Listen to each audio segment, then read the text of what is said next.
ఆంధ్రప్రదేశ్‌ని జగన్మోహన్ రెడ్డి అప్పుల పాలు చేసేసాడని చెప్పి ప్రతిపక్షాలు ఆరోపిస్తున్నాయండి. దాని గురించి మీరేమంటారు?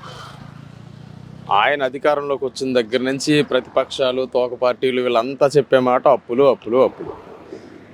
గతంలో చాలాసార్లు కూడా ఇదే విషయం మీద మనం చాలా డిబేట్లు చూస్తున్నాం. ఇప్పుడు చంద్రబాబు నాయుడు దిగిపోయే నాటికి రాష్ట్రం మీద ఉన్న అప్పుడన్నీ దాదాపుగా 2.5 లక్షల నుంచి 3 లక్షల కోట్లు 2019కి ముందు.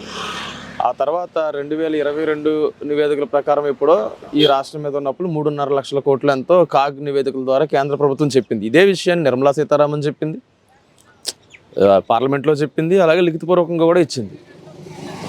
అంటే చంద్రబాబు నాయుడు గతంలో చేసినటువంటి 3 లక్షల కోట్ల అప్పులతో పోల్చుకుంటే జగన్మోహన్ రెడ్డి ఇప్పుడు చేసిందంతా 1,30,000 కోట్లు.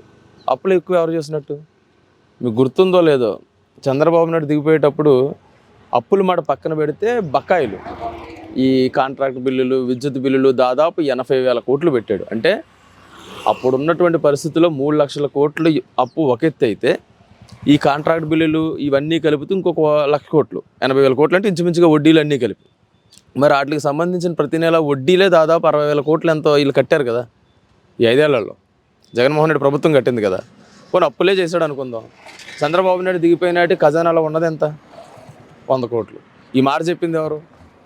ప్రస్తుత టీడీపీ అధ్యక్షుడు అచ్చెన్నాయుడు, అప్పటి ఆర్థిక శాఖ మంత్రి యనమల రామకృష్ణుడు, వీళ్ళంతా ప్రెస్ మీట్ పెట్టి మేము అందినిగడల్లో అప్పులు చేసేసాము, మీకు కనీసం 100 రూపాయలు 100 కోట్లు కూడా అప్పు దొరికే పరిస్థితి లేదు, ఖజానాలో ఉన్నది 100 కోట్లు, మీరు ఎలా ప్రభుత్వాన్ని నడిపించగలుగుతారో మేమో చూస్తామని చెప్పారా? ఇదేం మనం అబద్ధం కాదు కదా. అందరూ చదువుకున్న వాళ్ళమే, ప్రపంచంలో తిరుగుతున్న వాళ్ళమే, ప్రతి ఒక్కరి చేతిలో ఫోన్లు ఉన్నాయి. మనం ఓపెన్ చేసి చూస్తే వాళ్ళు చెప్పిన మాటలు కనబడతాయి కదా. ఇంకెక్కడ చేసేసాడు? 3.5 లక్షల కోట్లు చేసిన చంద్రబాబు నాయుడు తప్పు కాకపోతే 1,30,000 కోట్లు చేసిన జగన్ తప్పు ఎలా అవుతుంది? పోనీ అప్పే చేశాడు, ఎవరికి పెట్టాడు? ఎవరికి పెట్టారు? 2.5 లక్షల కోట్ల రూపాయలు ఏదో ఒక పథకం రూపంలో ప్రతి ఇంటికి చేరుతుంది కదా. చేరుతుందా లేదా మీరు చెప్పండి అన్న. ప్రతి ఇంటికి ఇప్పుడు సరే ఈ కులం మతం అని పక్కన పెడితే ప్రతి ఇంటికి ఏదో ఒక పథకం రూపంలో డబ్బులు చేరుతున్నాయి కదా. చేసి ఏం తినేసాడు? ఎక్కడికి పోయినాయి? ఇది ఎందుకు ఆలోచించరేళ్ళు? ఏం లేదు, చంద్రబాబు నాయుడు ఉంటే అంతా సవ్యంగా సాగుతున్నట్టు లెక్క వీళ్ళకి, లేదంటే ఎంత గొప్పగా పరిపాలించినా సరే చేతకంతనంలాగా లెక్కేస్తారు అంతే. స్కూల్ విద్యారంగం చూసుకుంటే తెలంగాణ ఇతర రాష్ట్రాల్లో ఉరకలు వేస్తుంది, మన ఆంధ్రప్రదేశ్లో మాత్రం గుటకలు వేస్తుందని చెప్పేసి ప్రతిపక్షాలైన టీడీపీ, జనసేన ఆరోపిస్తుంది. అసలు ప్రతిపక్షాలైనా మాటే వదిలేయండి అన్న, పనికిమాలిన పార్టీలు. ప్రతిపక్షానికి ఎక్కడ ప్రతిపక్షం అనేది ఎందుకు పెట్టుకుంటారు? ప్రభుత్వంలో ఉన్నటువంటి పార్టీ అధికారిక పక్షం ప్రజలకు మంచి చేయకపోతే, లేదా రాష్ట్రం కోసం ఏదైనా చెయ్యకపోతే నిలదీసి అడగడానికి, ప్రజలకు ఏదైనా మేలు చేయడానికి ప్రతిపక్షం, అంతేనా? ఇంకేమైనా డెఫినేషన్ ఉందా? ఈ పనికిమాలిన పక్షాలు ఇప్పుడు దాదాపు 16,000 కోట్లు ఎంతో పెట్టి 45,000 స్కూల్స్ని రీఫార్మ్ చేశాడు జగన్. నేను మా ఊర్లో ఉన్న స్కూల్సే నేను ఆశ్చర్యపోతున్నాను. ఇప్పుడు ఎక్కడ దాకా ఎవరో ఎందుకన్నా మీ ఊళ్ళల్లో ఒకసారి మీ గవర్నమెంట్ స్కూల్స్కి వెళ్ళి లేదా మీ పిల్లల్ని పంపించి చూసి రమ్మనండి. 20 ఏళ్ల క్రితం స్కూల్స్ ఎలా ఉన్నాయి, 10 ఏళ్ల క్రితం స్కూల్స్ ఉన్నాయి, ఈ 5 ఏళ్లలో స్కూల్స్ ఎలా ఉన్నాయి? కళ్ళ ముందు కనబడుతున్నా సరే వీళ్ళు ఒప్పుకోలేకపోతున్నారు అంటే పైచ్యం, అది మనం ఏం చేయలేం. ఎందుకంటే ఈరోజు స్కూల్స్ బెంచ్లు కావచ్చు, బోర్డులు కావచ్చు, డిజిటల్ ఎక్విప్మెంట్ కావచ్చు, బాత్రూమ్స్ కావచ్చు, ఇవన్నీ మన కళ్ళ ముందు కనబడుతున్నాయి కదా.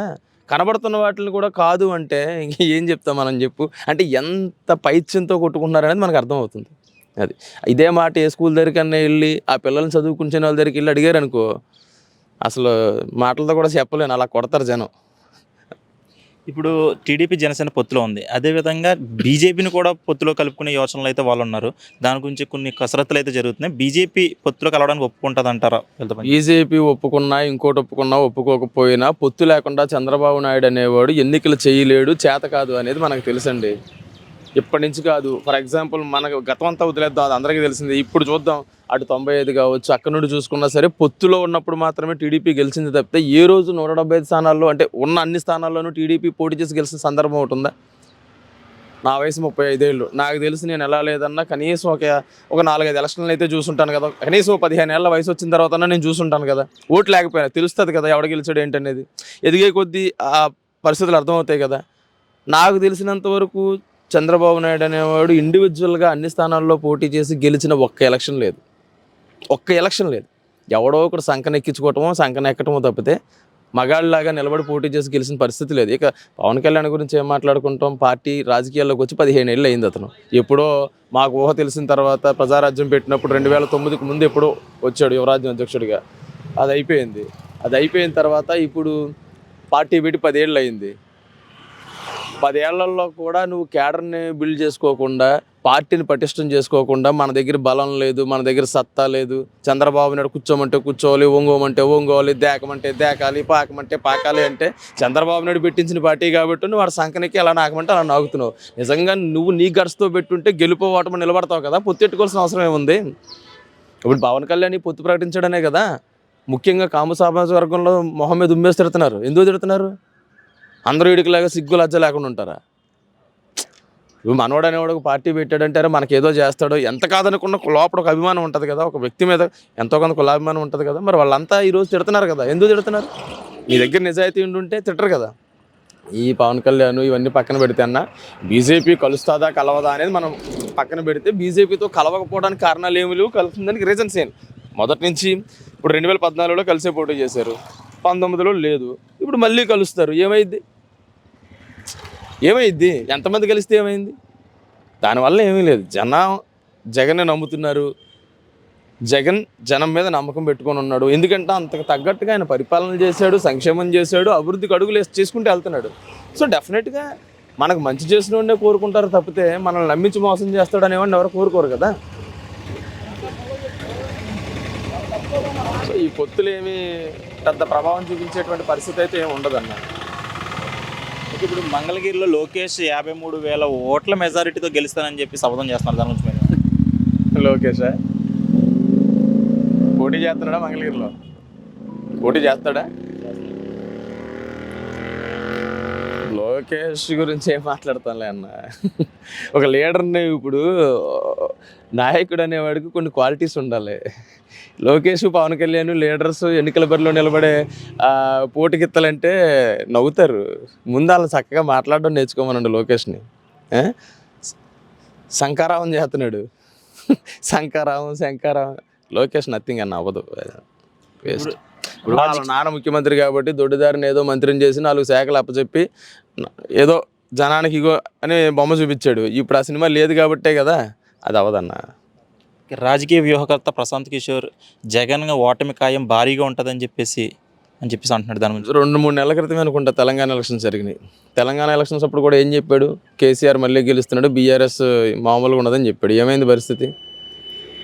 రిజల్ట్ అంటే ఇతను చెప్పిన మాటలకి కాంట్రాక్ట్గా మనకు అవతల ఏం జరిగిందో మనకు అర్థమవుతుంది కదా. సో ప్రశాంత్ కిషోర్ అనేవాడు స్వచ్ఛందంగా నేను ఈ ఎన్నికల వ్యూహాల నుంచి తప్పుకున్నాను, నేను ఒక పార్టీ పెట్టుకున్నాను, ఆ పనుల మీద ఉన్నాను అని గతంలోనే అనౌన్స్ చేశాడు. ఈ మధ్యకాలంలోనే చెప్పాడు. ఏమని?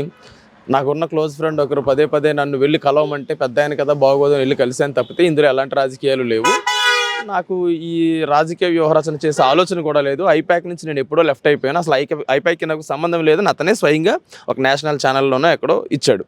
ఈరోజు మళ్ళీ వెళ్ళి సడన్గా వచ్చి జగన్ ఓడిపోతాడు, చంద్రబాబు నాయుడు గెలుస్తాడు అంటే ఈ వారం రోజుల్లోనే జగన్ ఓడిపోయి చంద్రబాబు నాయుడు గెలిచేస్తాడా? అంటే ఈ వారం రోజులు నువ్వు ఏం చేసేస్తావు ఇప్పుడు దాన్ని? అంటే ఓపెన్గా మాట్లాడుకోవాలంటే నీకు 10 రూపాయలు పడదెంగారు కాబట్టి మాట అనకూడదు, ఆ రోజు బేరం కుదరలేదు కాబట్టి నేనేమీ చేయట్లేదు, నా వల్ల కాదన్నావు. వారం 10 రోజులు తిరిగేసరికి అబ్బాయి చంద్రబాబు నాయుడే గెలుస్తాడు అంటున్నావు అంటే నీ ప్యాకేజ్ నువ్వు అందుకుని మాట్లాడుతున్న మాటలే జనానికి కూడా అర్థమైపోద్ది కదా. ఒకటండి, ప్రశాంత్ కిషోరో లేకపోతే పవన్ కళ్యాణో లేకపోతే ఇంకోటి ఎవడో గొట్టంగాడో గెలిపించడు ఎవడిని. ప్రజల్లో పార్టీ మీద నాయకుడి మీద నమ్మకం ఉంటే, పలానా వాడి వల్ల నాకు మంచి జరుగుద్ది, నా పిల్లలు బాగుంటారు, నా కుటుంబం బాగుండి, నా బతుకు బాగుంటుంది అనే కాన్ఫిడెన్స్ ఉందనుకోండి, ఎవరితోనూ పొత్తు అవసరం లేదు, ఎవరితోనూ ఎలాంటి లాలూచి పనులు అవసరం లేదు, ఖచ్చితంగా జనమే గెలిపించుకుంటారు. ఇప్పుడు గెలవకపోతే జగన్కి ఏం పోద్దండి? సరే జగన్ ఓడిపోతాడు, ఓడిపోతే జగన్కి ఏం పోద్ది? జగన్కి ఏమన్నా ఇప్పుడు ఆ వచ్చే పథకం ఆగిపోద్దా, లేకపోతే పూటకి తిండికి గడవదా? జగన్కి గెలిపించుకోవాల్సింది జనం. ఈరోజు స్కూల్స్ కావచ్చు, హాస్పిటల్స్ కావచ్చు, ఎక్కడ చూడండి ప్రతి ఇంట్లో ఒక పథకం, ఏదో ఒక రూపంలో ఒక పథకం. కనీసం తక్కువలో తక్కువ ప్రతి ఇంటికి కూడా తక్కువలో 50 నుంచి 75,000 రూపాయలు 5 ఏళ్లలో అందినటువంటి పరిస్థితి. ఏ కులమైనా కానివ్వండి, ఏ మతమైనా కానివ్వండి, ఏ పార్టీ అయినా కానివ్వండి, ప్రతి ఇంట్లో కనీసం 1,00,000 రూపాయలు తక్కువ లేదు. నేను యావరేజ్గా చెప్తాను, 50 నుంచి 75,000 రూపాయలు ప్రతి ఇంట్లోనే అందుకున్నటువంటి పరిస్థితి. ఈరోజు నువ్వు కాదనుకొని వీళ్ళు చెప్పే మాయ మాటలకు ప్రలోభాలకు లొంగి నువ్వేదో తొందరపడి కక్కుర్తి పడ్డావు అనుకో, రేపు పొద్దున్న వచ్చే దాంట్లో 10 రూపాయలు కూడా రాదు నీకు. అంటే ఇక్కడ డబ్బులు అనేది మోటో కాదు. ఆ 10 రూపాయలు మనకు వస్తే మనం దాన్ని ఎలా డెవలప్ చేసుకోవాలి, మనం బ్రతకడానికి ఒక ఆధారం కావాలి కదా. నీకు ఏదో ఒక రూపంలో నీ బండి నడుపుతున్నాడు కదా, నువ్వు దాన్ని వాడుకుంటున్నావా వేస్ట్ చేసుకుంటున్నావా అనేది నీ తప్పు. వాటిని సక్రమంగా యూటిలైజ్ చేసుకుంటే నీ పిల్లలు బాగుంటారు, నీ బతుకు బాగుంటుంది, నీ కుటుంబం బాగుంటుంది. వేస్ట్ చేసుకున్నావు అనుకో, రేపు పొద్దున ఆడొచ్చి ₹1,00,000 ఇచ్చి నెలగా తగలేస్తావు. సో జనానికి మంచి చేసిన నాయకుడే జనం నాయకుడు. ఆ విషయంలో జగన్ 100% ఫస్ట్ ప్లేస్లోనే ఉంటాడు. అది మాత్రం అసలు జరగని పని. రాబోయే ఎన్నికల్లో రాష్ట్ర వ్యాప్తంగా వైసీపీ పోటీ ఎలా ఉండబోతుంది టీడీపీ జనసేనపై? అదేవిధంగా 175 సీట్లకి ఎన్ని సీట్లు వచ్చే అవకాశం ఉంది? 175 to 175 అని చెప్పారండి జగన్ గారు. ఖచ్చితంగా ఆ దిశగానే ఉంటుంది పోటీ. ఇక్కడ జగన్ ఓడించాలి అంటే ఒకే మాట అండి, జగన్ను ఓడించాలి అంటే ఆపోజిట్ పార్టీలు కూడా జగనే ఉండాలి. జగన్ ఓటమి చూడాలి అనుకుంటే అవతల పక్క కూడా జగన్ అయితేనే జరుగుద్దేమో. ఇంకా అంతకు మించి మీరు ఎన్ని పార్టీలతో పుట్టులు పెట్టుకున్నా, ఎంతమంది కలిసి వచ్చినా సరే జగన్ ఆపడం అనేది ఎవడతరం కాదు. జగన్ అనే మనిషి జనం మనిషి. ఆయన ఏ రోజు పొత్తులు నమ్ముకోలే, ఏ రోజు పొత్తుల కోసం వెంపర్లాడలా. జనాన్ని నమ్ముకున్నాడు, దేవుని నమ్ముకున్నాడు. మంచి చేసినోడికి ఎలాగో దేవుడు తోడుగానే ఉంటాడు. సో మనం ఎంతవరకు నీతిగా నిలబడతాము అనేది జనం మీద ఆధారపడి ఉంటుంది. జనం బతుకు బాగుండాలి అనుకుంటే జగన్ కోరుకుంటారు, లేదు ముందులాగే నాశనం అయిపోవాలనుకుంటే నారావణక్కను కోరుకుంటారు. అంతే, ఇందులో అసలు ఏం లేదు. చంద్రబాబు నాయుడు నథింగ్, అంతే. దానికి అసలు ఆలోచించాల్సిన పనే లేదండి. పొత్తుల మీద గెలవాలనుకునే పరిస్థితులు దాటిపోయింది. అప్పట్లో అంటే జనాలు తింగరోళ్ళు కాబట్టి తెలియదు కాబట్టి, ఇప్పుడు అందరికీ తెలుసు కదా ఈ ప్రభుత్వంలో నాకు ఏం జరిగింది, ఏం జరగలేదు, నా బతుకు ఎలా మారింది, ఎలా మారలేదు అనేది ప్రతి ఒక్కరికి తెలుసు. సో వాళ్ళకి తెలుసు ఏం కావాలో. ఒకవేళ బయటకు వచ్చి మాట్లాడలేకపోయినా చాలామంది ఓటేసే టైంకి మనకి ఏం కావాలి, ఏ నాయకుడు కావాలి, ఏ ప్రభుత్వం కావాలనేది ప్రతి మనిషికి ఒక ఐడియా ఉంటుంది. జనం ఆల్రెడీ ఫిక్స్ అయిపోయారు, మళ్ళీ జగన్నే గెలిపించుకుంటారు, అందులో ఎలాంటి డౌటు లేదు.